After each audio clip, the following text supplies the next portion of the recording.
Assalamualaikum warahmatullahi wabarakatuh. Di sini saya selaku moderator dari kelompok 8 Pendidikan Bahasa Indonesia. Izinkan saya memperkenalkan diri.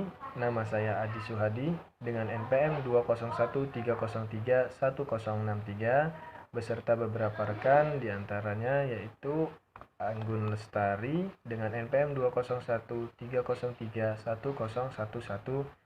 Lalu ada Marcella dengan NPM 201303103 dan Desti Ferani dengan NPM 20130311035. Kami akan mempresentasikan hasil diskusi kami yang bertemakan proses pembentukan kata, berimbuhan, ulang, dan majemuk.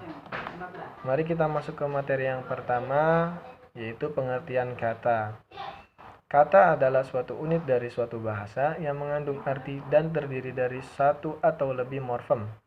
Kata merupakan bahasa terkecil yang dapat berdiri sendiri, namun umumnya kata terdiri dari satu akar kata tanpa atau dengan beberapa afiks. Gabungan kata-kata dapat membentuk frasa, klausa, atau kalimat. Berdasarkan bentuknya, kata bisa digolongkan menjadi beberapa di antaranya yaitu kata dasar, kata turunan, kata ulang, dan kata majemuk. Baik, slide selanjutnya akan dilanjutkan dan diisi oleh rekan-rekan kami. Terima kasih. Sampai jumpa. Selanjutnya ada macam-macam kata berdasarkan bentuknya. Yang pertama ada kata dasar.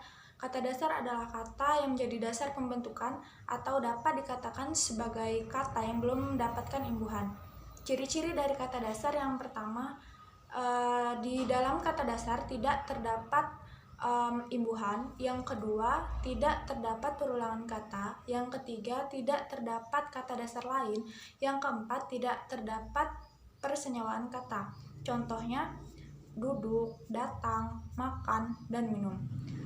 Di sini dapat diartikan bahwa kata dasar merupakan kata yang menjadi dasar pembentukan dari kata majemuk, kata ulang, dan kata berimbuhan. Selanjutnya yang kedua ada kata turunan atau kata imbuhan. Kata imbuhan adalah kata yang sudah berubah bentuk dan maknanya.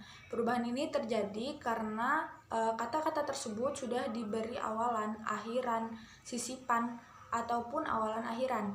Yang pertama ada awalan atau disebut juga dengan prefiks. Contoh katanya adalah sapu berubah menjadi kata menyapu. Yang kedua ada sisipan atau disebut juga dengan infiks. Contoh katanya adalah kata suling berubah menjadi seruling. Yang ketiga ada kata akhiran atau disebut juga dengan sufiks. Contoh katanya adalah kata dengar berubah menjadi kata dengarkan. Yang keempat adalah kata awalan akhiran atau yang disebut juga dengan konfiks. Contoh katanya adalah kata tulis berubah menjadi kata menuliskan. Di sini saya akan menjelaskan mengenai kata ulang dan kata majemuk. Kata ulang adalah kata-kata yang mengalami proses pengulangan atau reduplikasi, disebut juga dengan kata ulang. Proses pengulangan yang terjadi pun bermacam-macam. Misalnya pengulangan secara utuh atau murni, pengulangan bunyi kata, pengulangan sebagian kata, pengulangan kata semu, dan pengulangan kata berimbuhan. Yang pertama ada dwilingga atau pengulangan kata secara utuh atau murni. Dwilingga merupakan reduplikasi pada kata ulang utuh yang terjadi pada semua atau keseluruhan kata. Contohnya seperti anak-anak, ibu-ibu, bapak-bapak, rumah-rumah, dan sebagainya. Yang kedua ada dwipurwa atau kata ulang sebagian. Dwipurwa merupakan kata ulang sebagian yang proses pengulangan terjadi pada sebagian kata, biasanya terjadi pada bagian awal kata. Contohnya seperti tetangga, tetua, lelaki, sesaji, leluhur, dan sebagainya. Yang ketiga ada kata ulang semu. Kata ulang semu merupakan reduplikasi pada kata ulang semu yang terjadi pada kata dasar yang sebenarnya bukan hasil reduplikasi itu sendiri. Perbedaannya dengan kata ulang utuh adalah kata yang direduplikasi tidak akan memiliki makna jika dipisah. Contohnya seperti laba-laba, kura-kura, orong-orong, empek-empek, kupu-kupu, ubur-ubur, dan yang lain-lain. Selanjutnya yang keempat ada kata ulang berimbuhan. Kata ulang perimbuhan merupakan pengulangan yang terjadi dengan menambahkan imbuhan pada unsur kata pertama atau unsur kata kedua. Contohnya seperti tarik-menarik, bermain-main, bersenang-senang, melihat-lihat, berandai-andai, dan lain sebagainya. Kemudian yang terakhir ada kata ulang berubah bunyi.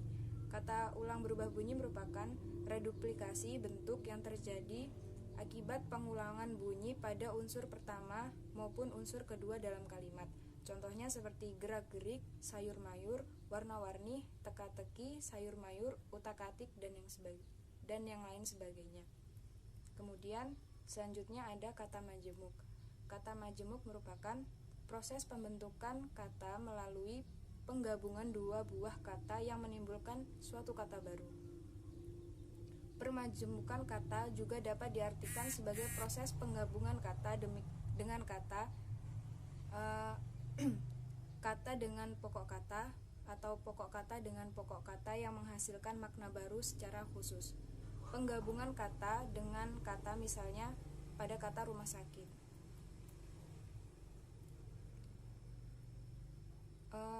Kata majemuk dibedakan menjadi 3, yaitu yang pertama, pembedaan kata majemuk berdasarkan cara penulisannya. Yang pertama ada kata majemuk senyawa. Kata majemuk senyawa adalah kata majemuk yang cara penulisannya dirangkaikan seolah-olah telah melebur menjadi satu kata baru. Misalnya matahari, hulu balang, bumi putra, dan yang lain-lain. Kemudian yang kedua ada kata majemuk tidak senyawa. Kata majemuk tak senyawa adalah kata majemuk yang cara penulisan morfem-morfem dasarnya tetap terpisah. Contohnya seperti sapu tangan, kumis kucing, dan cerdik pandai. Kemudian yang kedua, pembedaan kata majemuk berdasarkan kelas skala pembentukannya. Berdasarkan kelas kata pembentukannya, kata majemuk dapat dibedakan menjadi yang pertama ada kata majemuk yang terdiri atas kata benda ditambah kata benda. Misalnya kapal udara, anak emas, sapu tangan, dan yang lain-lain. Yang kedua ada kata majemuk yang terdiri atas kata benda ditambah kata kerja. Misalnya kapal terbang, anak pungut, dan meja makan. Kemudian yang ketiga ada kata majemuk yang terdiri atas kata benda ditambah kata sifat. Misalnya orang tua, rumah sakit, dan pejabat tinggi. Kemudian yang keempat ada kata majemuk yang terdiri atas kata sifat ditambah kata benda. Misalnya panjang tangan, tinggi hati, dan keras kepala. Yang selanjutnya ada kata majemuk yang terdiri atas kata bilang ditambah kata benda. Misalnya panca indera, dwi warna, dan sabta marga. Selanjutnya kata majemuk yang terdiri atas kata kerja ditambah kata kerja. Misalnya naik turun, keluar masuk, dan pulang pergi. Yang terakhir, kata majemuk yang terdiri atas kata sifat dan kata sifat. Contohnya tua muda, cerdik pandai, dan besar kecil. Kemudian yang terakhir, pembedaan kata majemuk berdasarkan hubungan kata pembentukannya ditinjau dari segi hubungannya. Kata majemuk tersebut dapat dibedakan menjadi yang pertama, kata majemuk yang morfem. Pertamanya merupakan awalan perfiks seperti prasarana, prasejarah, dan tanadil. Kemudian yang kedua ada kata majemuk morfem yang pertamanya merupakan pangkal kata seperti rumah sakit, kapal udara, dan meja belajar. Kemudian yang ketiga ada kata majemuk yang morfem keduanya merupakan pangkal kata seperti mahasiswa, bumi putra, dan purbakala. Selanjutnya yang terakhir ada kata majemuk morfem. Pertamanya mempunyai hubungan sederajat dengan morfem keduanya, seperti naik turun, besar kecil, pulang pergi, dan sanak saudari. Selanjutnya yaitu tentang contoh-contoh kata majemuk. Nah, di dalam contoh-contoh ini terdapat 3 kalimat majemuk. Pertama, kalimat majemuk setara. Kalimat majemuk setara ini penggabungan 2 kalimat tunggal dan tiap-tiap unsur-unsurnya mempunyai kedudukan setara. Jadi, kalimat ini terdiri dari 2 klausa atau kalimat yang sifatnya sederajat atau sama, sehingga kedua klausa ini bersifat koordinatif dan dapat berdiri sendiri tanpa adanya kata hubung. Nah, tapi kalau pakai kata hubung juga bisa. Contohnya itu kayak saya akan datang ke rumahmu sekarang atau nanti malam. Terus yang kedua, dia baik hati dan suka menolong. Nah, dari kalimat ini didapat bahwa dia sangat baik hati. Yang kedua, klausa kedua yaitu suka menolong. Jadi kedua klausa ini digabungkan dengan satu konjungsi yaitu dan. Dia sangat baik hati dan suka menolong. Oke, selanjutnya yaitu kalimat majemuk bertingkat.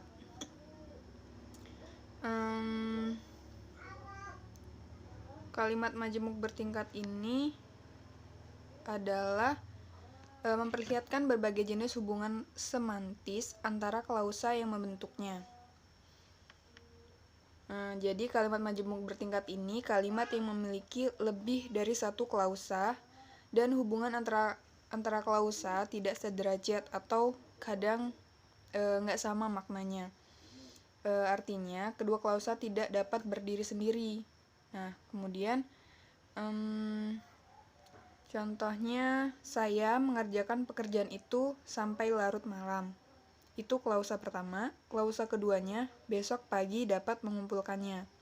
Nah, jadi dari kedua klausa ini, mereka ini nggak bisa berdiri sendiri. Harus ada konjungsi yang menyertainya, yaitu kata agar, konjungsi agar. Jadi kalau digabung, saya mengerjakan pekerjaan itu sampai larut malam agar besok pagi dapat mengumpulkannya. Ada juga nih contoh kedua yaitu yang klausa pertama, Sinta sering terlambat ke sekolah. Klausa kedua, rumahnya jauh. Nah, dari klausa yang pertama kedua ini, kalau digabung tanpa adanya konjungsi itu nggak masuk akal. Jadi bertingkat kalimat termasuk kalimat majemuk bertingkat. Jadi kalau digabungkan, Sinta sering terlambat sekolah karena rumahnya jauh. Itu. Kemudian yang ketiga yaitu kalimat majemuk campuran. Kalimat majemuk campuran kalimat yang hubungan antara pola-pola kalimat itu ada yang sederajat, ada yang bertingkat. Jadi kalau kalimat majemuk campuran ini campuran dari kalimat majemuk setara dengan kalimat bertingkat. Nah, contohnya ini contohnya setelah saya bangun tidur, saya mandi, berganti pakaian, sarapan, lalu berangkat ke sekolah. Nah, dalam kalimat majemuk ini lebih dari 2 klausa. Contohnya nih, setelah saya bangun tidur, klausa pertama. Keduanya, saya mandi. Ketiga, berganti pakaian. Klausa keempat, sarapan. Klausa kelima, berangkat ke sekolah. Nah, jadi konjungsinya itu lalu yang menyatakan waktu. Jadi kalau digabung, setelah saya bangun tidur, saya mandi, berganti pakaian, sarapan, lalu berangkat ke sekolah. Kemudian ada contoh lagi yaitu klausa pertama, aku bermain bola di lapangan berdebu. Klausa kedua, Yunus bermain bola di lapangan berdebu. Klausa ketiga, Raka bermain bola di lapangan terbuka. Klausa keempatnya, hujan deras turun seketika. Nah, kalimat majemuk campurannya yaitu aku, Yunus, dan Raka tetap bermain bola di lapangan berdebu meskipun hujan deras turun seketika. Nah, dari materi yang udah kami sampaikan, dapat ditarik kesimpulan bahwa kata adalah suatu unit dari suatu bahasa yang mengandung arti dan terdiri dari satu atau lebih morfem. Kata merupakan bahasa terkecil yang dapat berdiri sendiri. Misalnya, kata menangis itu bisa berdiri sendiri tanpa adanya konjungsi. Kemudian, umumnya kata terdiri dari satu akar kata tanpa atau dengan beberapa afiks. Nah, gabungan kata-kata dapat membentuk frasa, kalimat, klausa. Kemudian, berdasarkan bentuknya, kata bisa digolongkan menjadi kata dasar, kata turunan, kata ulang, dan kata majemuk. Nah, dari masing-masing jenis tersebut, mereka memiliki fungsi dan pemahaman yang berbeda. Sekian presentasi dari kami. Saya mewakili teman-teman sekalian. Mohon maaf apabila ada kesalahan dalam penyampaian materi ini. Kami akhiri. Wabillahi taufiq wal hidayah. Wassalamualaikum warahmatullahi wabarakatuh.